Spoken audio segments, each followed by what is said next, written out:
Madame Charpentier, bonjour. Bonjour. Madame Faubert, bonjour. Bonjour. Merci d'avoir accepté notre invitation. Alors, pour commencer, on veut savoir qu'est-ce que c'est le projet Forêt équatoriale, forêt habitée.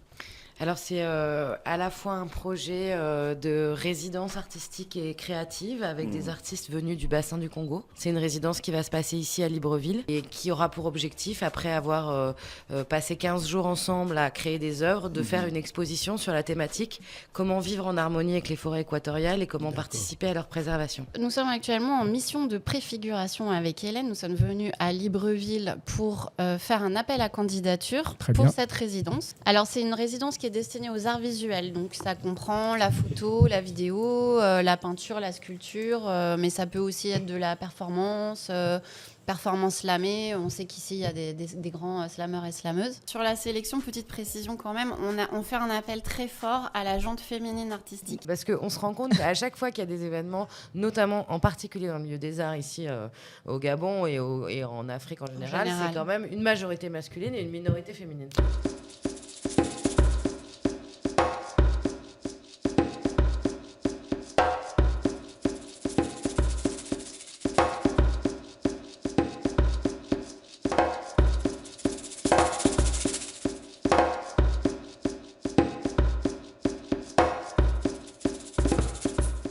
Résidence artistique, ça veut dire les artistes vont habiter ensemble. Oui. Pendant combien de temps? Au minimum 15 jours, peut-être 17-18 si on compte la période de vernissage de l'exposition, etc. D'accord. Donc tout le monde mélangé dans une même maison ou bien il y a plusieurs appartements? Mais on rêve de ça, de trouver la grande maison. On est là pour ça d'ailleurs. Hein. On est venu pour chercher tous les... Vous faites un appel à quelqu'un qui a une grande maison. On cherche un endroit où on peut... Idéalement, si on ne trouve pas, ce sera 2 lieux, mais si on pouvait faire vraiment un endroit où on peut vivre et travailler en même temps. C'est-à-dire que les artistes puissent être vraiment dans une émulation permanente d'échanges, de discussions, et de ne pas être obligés de dire à 17-18 heures, on ferme l'atelier, on rentre à la maison parce qu'il y a les embouteillages à Libreville. On va faire quoi? On va faire une balade dans la mangrove.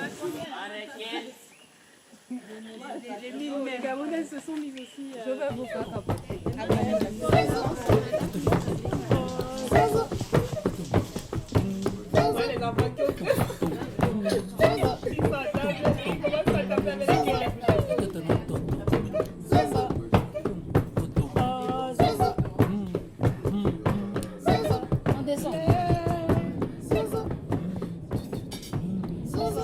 La forêt, elle soigne. La forêt, elle hydrate. La forêt, elle nous donne à boire. La forêt, c'est le lieu de prolifération de la vie.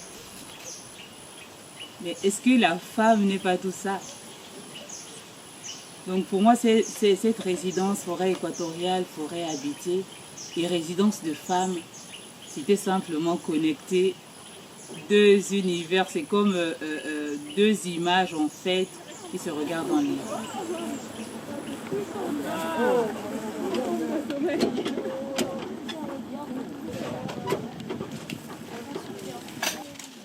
Ça, c'est les petits trucs de devant pour faire tenir la...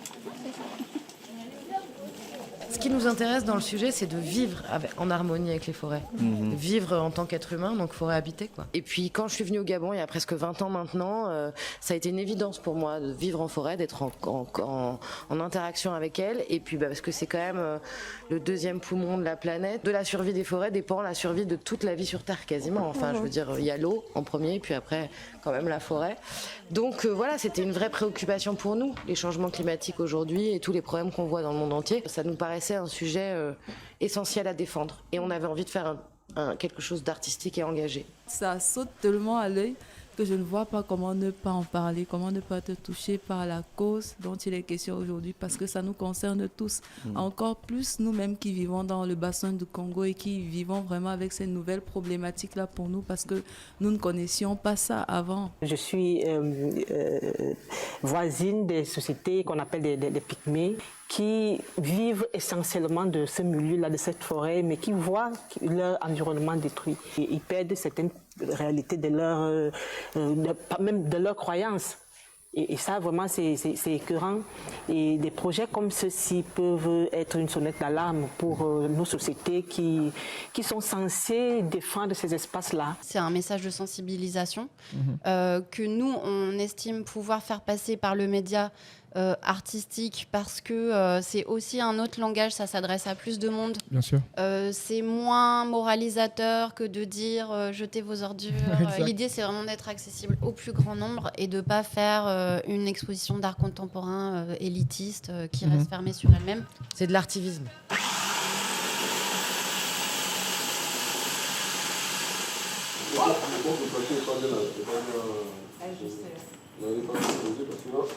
En fait, j'étais en train de proposer, comme on vient de recevoir les trucs du cadre, ils en ont beaucoup en fait. Ouais, je vous avais dit. Donc j'étais en train de proposer qu'on imprime sur ça, parce que le rendu est beau, et qu'on mette ça en cadre, sauf les 3 bâches qu'on met sur la cabane. Tu vois, j'ai envoyé ça à un Top.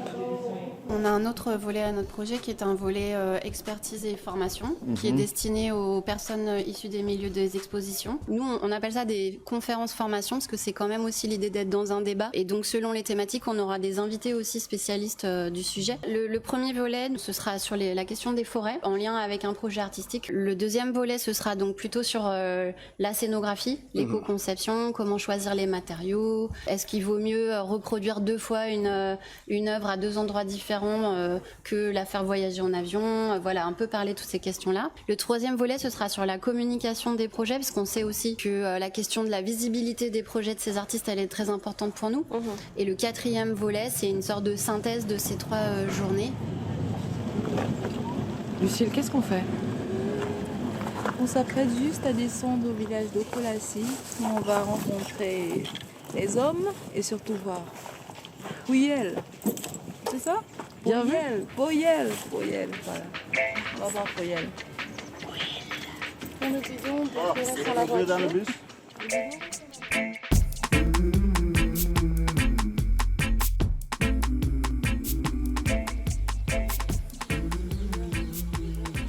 Nous irons dans les villages pour parler avec des populations qui vivent effectivement dans les forêts, qui ont un lien assez proche avec les essences que nous allons étudier. Et lorsque nous allons donc créer des œuvres, nous allons créer des œuvres à partir des choses qui existent réellement. Chacune de mes performances, je me mets souvent dans la peau de ces génies de la forêt et apporte des messages qu'on doit transmettre aux populations. Donc, dans ce projet-ci, j'ai donc envie de collecter des sagesses, des proverbes, spécifiquement du Gabon. On dit de Bamboroneva à Satimboulissé. Très bien. Ce qui veut dire que la liane peut s'allonger à une longueur indéterminée, mais il n'oublie jamais sa racine, là où il vient. Mais on peut aussi dire que le poisson peut monter. Il n'oublie jamais l'embouchure. Hein? Oui, l'embouchure. Voilà l'embouchure. Ici, on dit qu'Arineka, Akaripanda, Asabatimbo Malu. Donc le poisson peut monter avec la rivière. Il vient toujours là où il est né.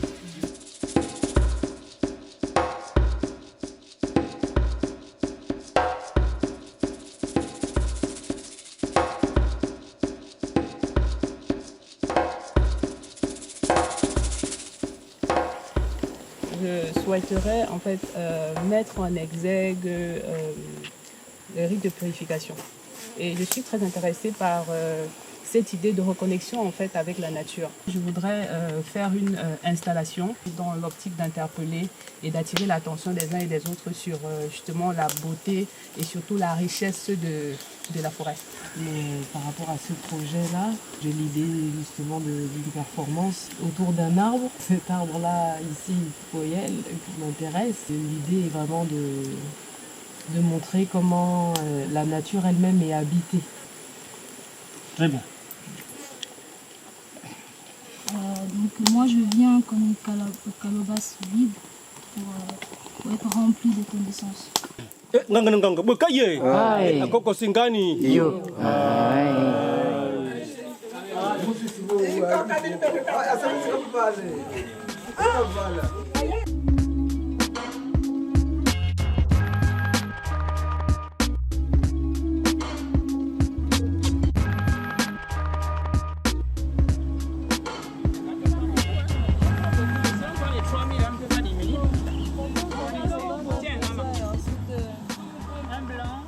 La forêt n'est pas juste de la verdure, c'est notre héritage, c'est notre identité, c'est notre sanctuaire.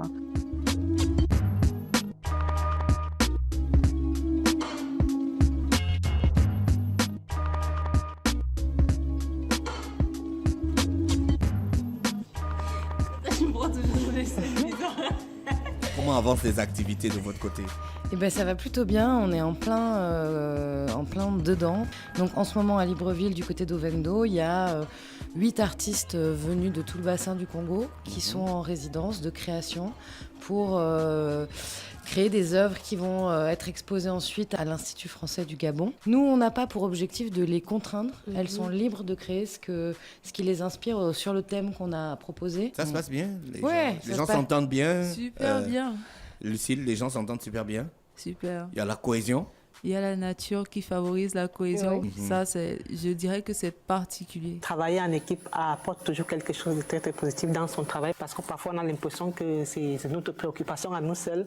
Et puis on se rend compte que beaucoup d'autres personnes sont intéressées par les mêmes sujets que nous, mais n'utilisent pas les mêmes moyens. Mais comment les autres vont s'exprimer, ça c'est très intéressant de travailler en groupe.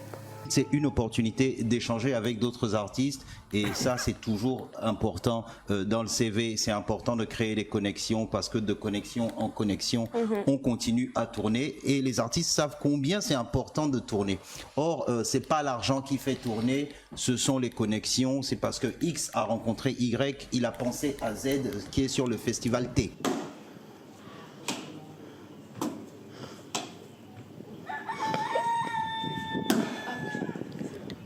C'est bon?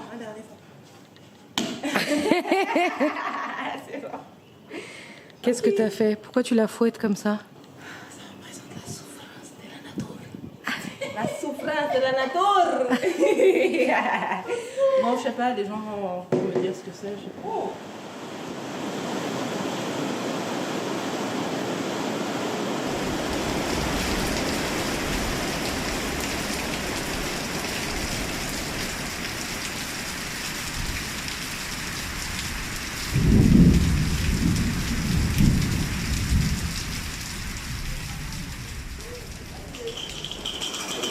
Il y a 5-6. Tu dis quoi, 5 filles? 5-6. Moi, je dis 7. Ok, j'ai un verre d'eau. It's burning in here.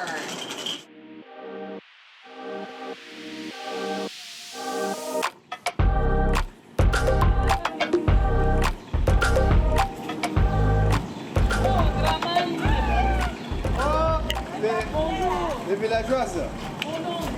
On dit quoi? Ça va? Au village là-bas, c'est comment? On vient d'arriver à l'Institut français et on va commencer l'installation de nos œuvres. Ça, c'est le reste de l'équipe. Merci.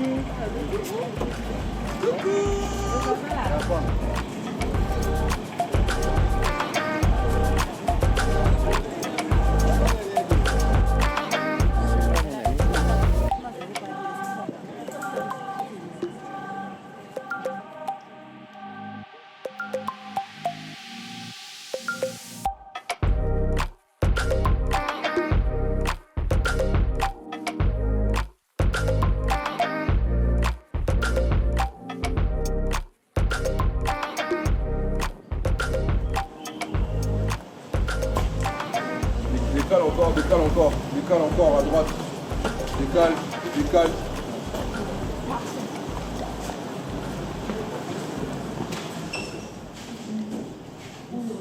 Yes. On met ça où? Chaise de la gloire. C'est trop. Wow. C'est la gloire. Magnifique. Merci les hommes, vous avez été efficaces. Il me faut une bière bien fraîche. C'est ça parce que je suis là. J'ai eu chaud du cœur, je voulais sortir la brèche. Moi, je voulais sortir ma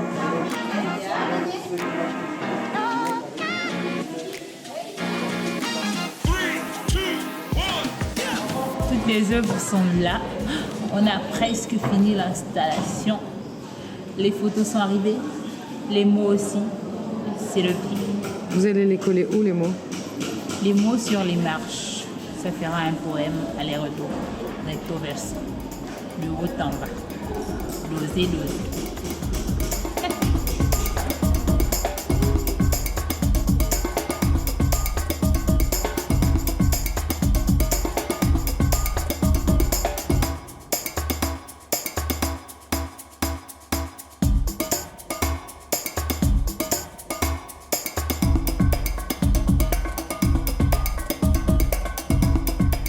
Et l'exposition, c'est quand alors? L'inauguration se fait le 4 mai à l'Institut français jusqu'au 6 juin. Et puis c'est ouvert, c'est gratuit au public, n'hésitez pas à pousser la porte de l'Institut. On est en partenariat avec l'université, il y a une section muséologie à l'IOB qui nous accompagne et qui va créer un petit groupe de médiateurs pour accueillir les publics.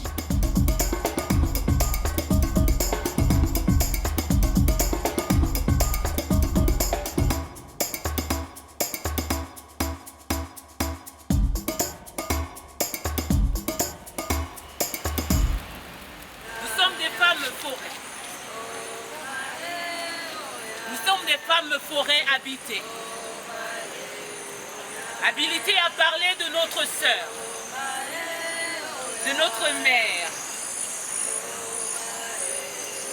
la forêt.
Regardez au ciel.